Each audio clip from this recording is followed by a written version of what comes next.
Trita Parsi is the Executive Vice President of the Quincy Institute for Responsible Statecraft, and he joins us now from Washington, D.C. Trita, thanks so much for being on the program. So President Trump has said just a few hours ago, actually, that there would be this 25% tariff now on any country doing business with Iran.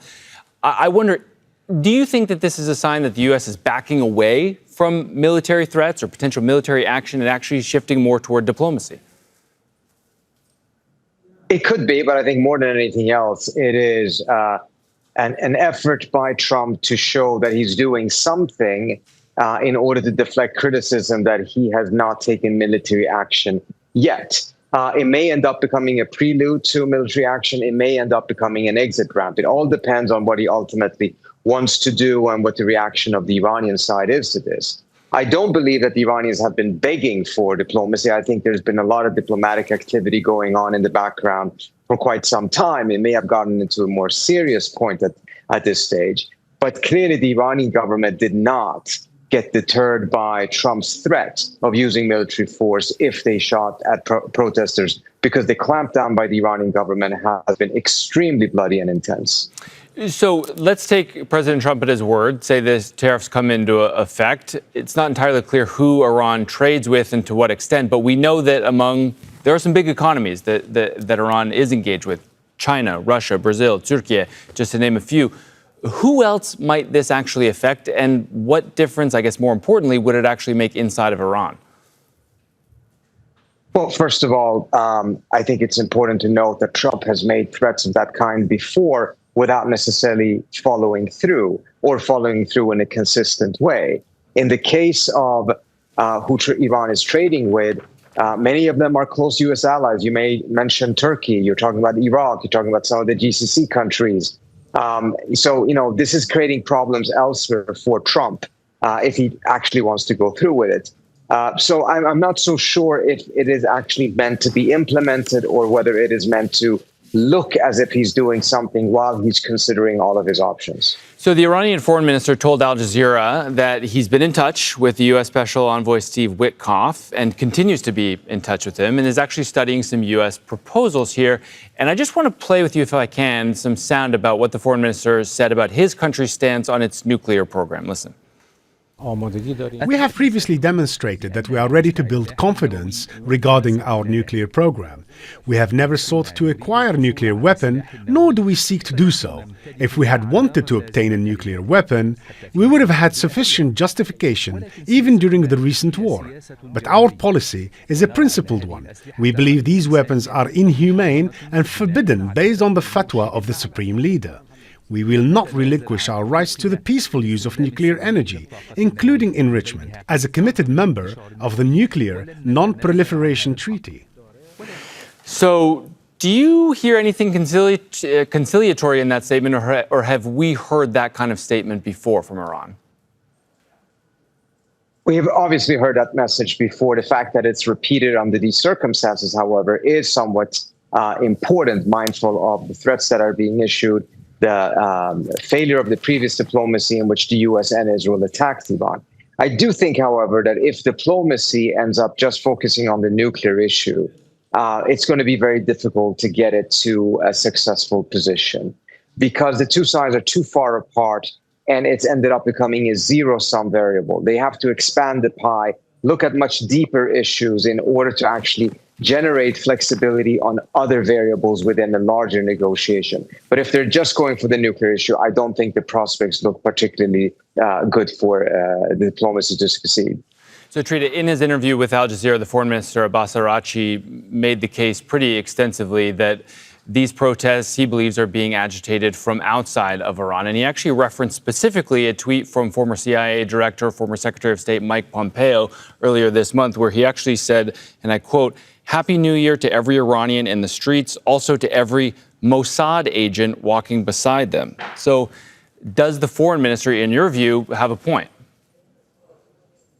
Well, the Iranian government has almost always claimed that there are foreign agents that are stoking unrest, that are part of the unrest.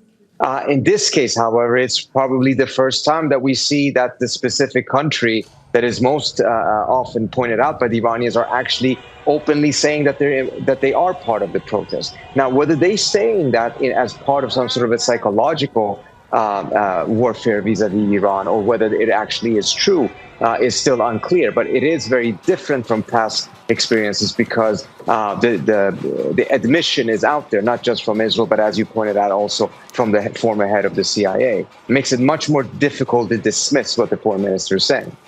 So these talks between the foreign minister and Steve Witkoff, which are happening directly between these two men, I wonder, what concessions do you think that the United States would be willing to accept from Iran to sort of take some of this economic pressure off them, short of a full dismantling of its nuclear program? Again, it all depends on what the parameters of the negotiations are. If it's just about the nuclear issue, it's going to be very difficult because the U.S. position is a complete capitulation, and thus far the Iranians have refused to even engage on such conversations. If it is actually about a broader reconciliation, ending more than 45 years of enmity, something that is actually quite attractive to Trump, but that the Iranians have refused to engage on, I think then you may have some possibilities of exploring some flexibility on other variables. But I think if we try the same framework as been tried several times before, in which Trump will take a maximalist position because it is a zero-sum variable, then I don't find it very likely that it will succeed. So protests, it seems, at least according to the foreign minister, have calmed down somewhat in Iran. But is there something that Tehran can actually do to soothe these genuine concerns of the protests, short of making a deal with the United States? Because so much of the economic pain being felt inside of Iran, of course, comes from these sanctions.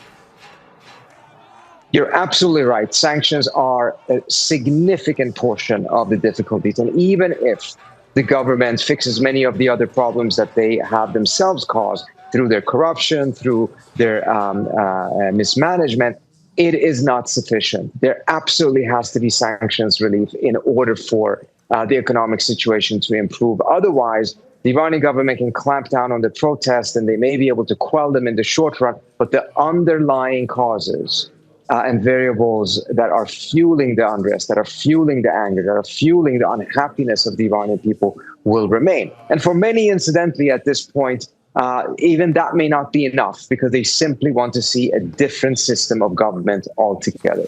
And lastly, Trita, we have been seeing in recent days more pro-government demonstrators on the streets. Do you think that this is a genuine show of support for this Iranian government, or might people maybe be feeling some pressure to show support for the government given the crackdown on anti-government protests that we've seen? So you do have a portion of the population that does support the regime. Obviously, it would not have been able to sustain itself for 47 years if it had no base of support. I think that base of support has shrunk over the years. And in fact, I think it shrinks every time they do a clampdown of this kind, because even they are not okay with this type of repression. But on the other hand, you also have a lot of other people who may not support the regime, but they are not in favor of chaos, instability, the type of violence that some elements of the protesters also used. I mean, you have human rights group coming out and identifying that more than 150 police men have been killed in the protest. So clearly, there's violence going from both sides, or at least from some elements of the protesters as well. And many people are not okay with that. So I think it would be dangerous to dismiss these pro-government, government-organized protests entirely, but it's obviously very, very dangerous, in fact, misleading to take them completely at face value. Yes, so many moving parts here. Trita Parsi from the Quincy Institute for Responsible Statecraft joining us from D.C. Thank you so much for giving us your expertise today. Thank you so much. Don't miss out and get the full picture. Subscribe to Al Jazeera for reliable news and expert insights. Like, share, stay ahead.